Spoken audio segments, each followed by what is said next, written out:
할렐루야. 오늘은 에베소서 11번째 시간으로 에베소서 3장 1절부터 13절 말씀을 설명하도록 합니다. 3장에 보시면 이러므로 그리스도 예수의 일로 너희 이방인을 위하여 갇힌 자 된 나 바울은 말하기와 이래 되어 있죠. 3장 1절에 예수의 일로 너희 이방인을 위하여 갇힌 자 된 나 바울. 그런데 이것은 이제 이름으로 앞에하고 연관이 되죠. 2장에서 주로 이야기한 것이 교회의 그 놀라운 비밀이 무엇인가 하면 이방인 믿는 사람과 또 믿는 유대인들이 하나가 된다는 것이죠. 한 몸이 된다. 그래서 같이 성장해 간다는 것을 이야기하죠. 자, 그렇기 때문에 이것을 그리스도의 예수의 일로 너희 이방인을 위하여 갇힌 자 된 나 바울이다. 이방인과 그러니까 믿는 이방인과 믿는 유대인들이 하나가 된다는 이것을 전파했다는 거죠. 이 전파인 것 때문에 바울은 결국은 유대인들의 그 고소로 인하여 잡히게 되고 갇힌 자가 됩니다. 사도행전 21장에 보면 바울이 예루살렘에 도착을 합니다. 그리고 나서 이제 27절부터 보면 이제 사람들이 유대인들이 예루살렘에 있던 것이 아니라 아시아의 다른 에베소나 다른 지역에 있었던 유대인들이 성전에서 바울을 보게 되죠. 그래서 그를 이제는 붙들고 이야기를 합니다.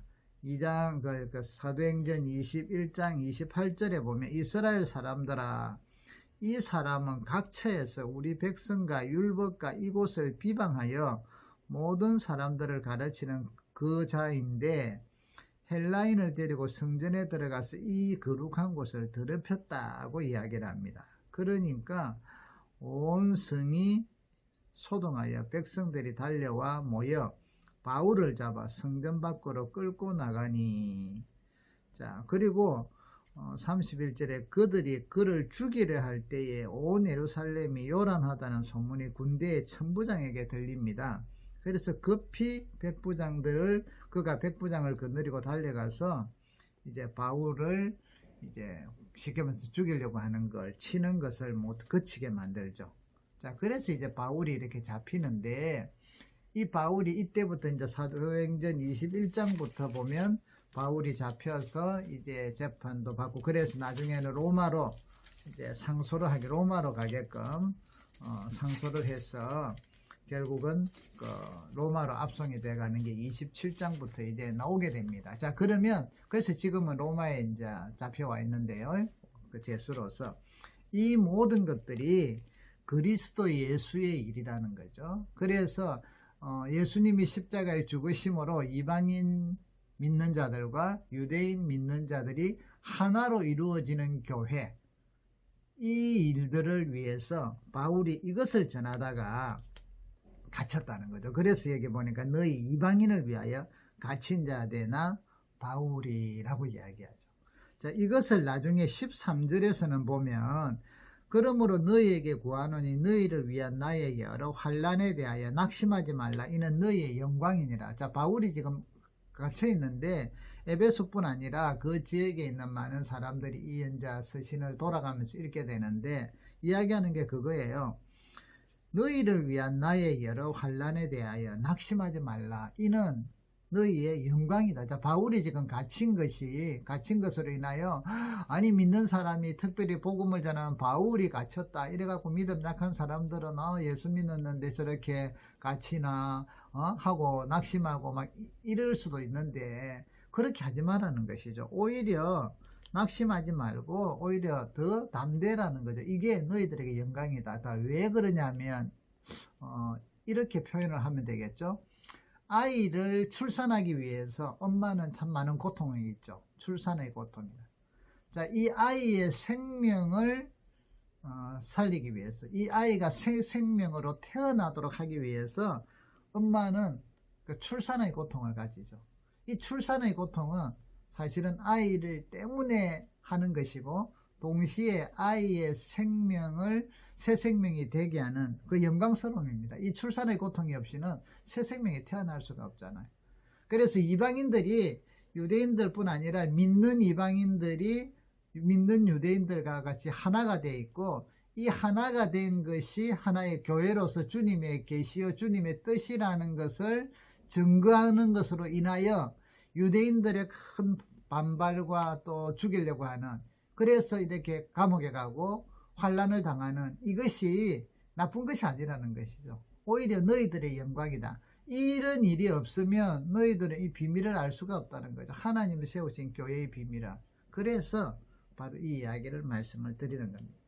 자, 다시 이제 2절로 돌아가면, 너희를 위하여 내게 주신 하나님의 그 은혜의 경륜을 너희가 들었을 터이나 곧 계시로 내게 비밀을 알게 하신 것은 내가 먼저 간단히 기록함과 같으니 그것을 읽으면 내가 그리스도의 비밀을 깨달은 것을 너희가 알 수 있으리라. 자, 여기 보면 계시라는 표현을 쓰죠. 계시. 감추어져 있던 것은 공개해서 보여주는 것이 계시라는 의미입니다. 자, 그렇기 때문에 오늘 하나님의 그 은혜의 경륜, 내게 주신 하나님의 은혜의 경륜이 무엇인가 하면 바로 이 하나님께서 믿는 유대인들과 믿는 이방인들이 하나가 되는 그 놀라운 하나님의 계획이라는 것이죠. 이 비밀. 그걸 이제 우리에게는 비밀이라고 표현하죠. 근데 이 비밀이 알게 됐다는 것이죠. 여러분, 성경에 이제 이 비밀이라는 단어들이 제법 나오는데요. 요즘 우리는 믿음 안에서 사실은 이단들이 막 이 비밀, 우리가 비밀을 깨닫게 되었다, 비밀을 알게 해주겠다, 비밀에 대한 열쇠를 가졌다, 뭐 등등 이래서 사람들을 켜놓곤 하니까 정말 그런 줄 알고 있는데, 지금은 여러분 성경에 있는 모든 비밀은 다 성경에서 설명되어 있습니다. 다 깨닫게 되어 있다는 거예요. 그 가장 큰 이 비밀이 뭔가 하면 그 교회의 비밀인데, 하나님의 그 놀라운 계획으로 말미암아 안 믿는 사람들, 그러니까 이방인 그리스도인들과 믿는 유대인들, 믿는 이방인들과 믿는 유대인들이 한 세 사람이 되어서 교회를 이루는 거, 이게 비밀이었어요. 이게 대한 이 비밀은 10절에 의하면 3장 10절에 이는 이제 교회로 말미암아 하늘에 있는 통치자들과 권세들에게 하나님의 각종 지혜를 알게 하려 하심이니. 자, 하늘에 있는 통치자들과 권세들은, 이것을 이제 주석가들이 이런 표현을 하죠. 천사들. 악한 천사, 사탄이든 영적 존재들, 또 선한 천사들이든 간에 이들도 몰랐다는 것이죠. 이 비밀이라는 거죠. 그런데 이것을 놀랍게도 지금은 이제 알려주신다는 거죠. 하나님께서 이게 감추어졌던 것이다. 9절에 보면 영원부터 만물을 창조하신 하나님 속에 감추어졌던 비밀의 경륜이, 이게 바로 이 교회의 비밀이에요.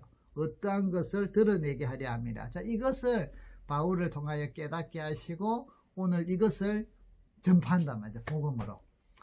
그래서 이방인 성도들에게도 너희가 하나님의 근속이 되고 하나님의 백성이라는 것을 알려주는데, 이 비밀, 이 영적인 존재들도 몰랐고 하나님 속에 감추어져 있었던 것입니다. 이것이 이제는 우리에게 드러났기 때문에 12절에 보면 우리가 그 안에서 그를 믿음으로 말미암아 담대함과 확신을 가지고 하나님께 나아감을 얻느니라. 그래서 이제는 이방인이, 믿는 이방인이라 할지라도 믿는 자들은 그리스도 안에서 교회가 되고 하나님의 자녀가 되었기 때문에 그 그리스도를 믿음으로 하나님께 담대함과 확신을 가지고 나아갈 수 있다는 것이죠. 이게 복음이고 엄청난 거예요. 이거는 감춰졌던 비밀이에요. 이 비밀이 알려졌다는 것이죠. 그래서 지금은 여러분, 어떤 그 성경 속에 뭐 계시고 비밀이고 이래서 그게 다 표현됐고 드러났어요. 알려주셨어요.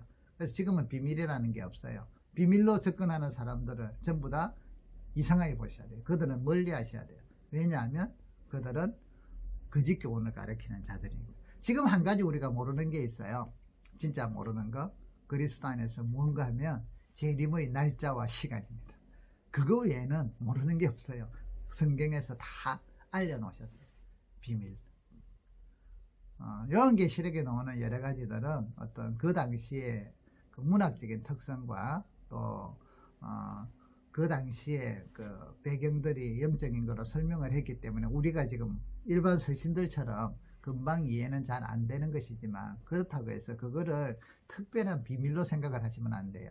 요한계시록의 핵심도 우리 그리스도인들에게 지금 환난이 당하고 고난이 당하지만 결국은 뭐냐, 하나님이 승리하시고 예수 그리스도가 승리하신다는 것을 알려주는 소망의 책이 요한계시록입니다. 공포와 두려움이 아니에요. 그 과정 속에 일어난 여러 가지 환난도 있고 재난도 있고 하나님의 진노도 있고 이렇지만, 그런데 결국은 뭐예요? 사탄의 공격 가운데서 성도가 이기는 것을 이야기하는 거예요. 그래서 하나님의 새하늘과 새 땅이 이루어지는데 요한께서 그것을 보고 막 주 예수여 어서 오시옵소서 하고 이야기하잖아요. 그렇기 때문에 여러분, 이 비밀 계시 이게 무엇인가 하면 바로 교회라는 것이죠. 이방인, 믿는 이방인과 믿는 유대인이 하나가 되어 하나님의 근속이 되고 하나님의 상속자가 되고, 그래서 6절에 보면 이렇게 이야기해요.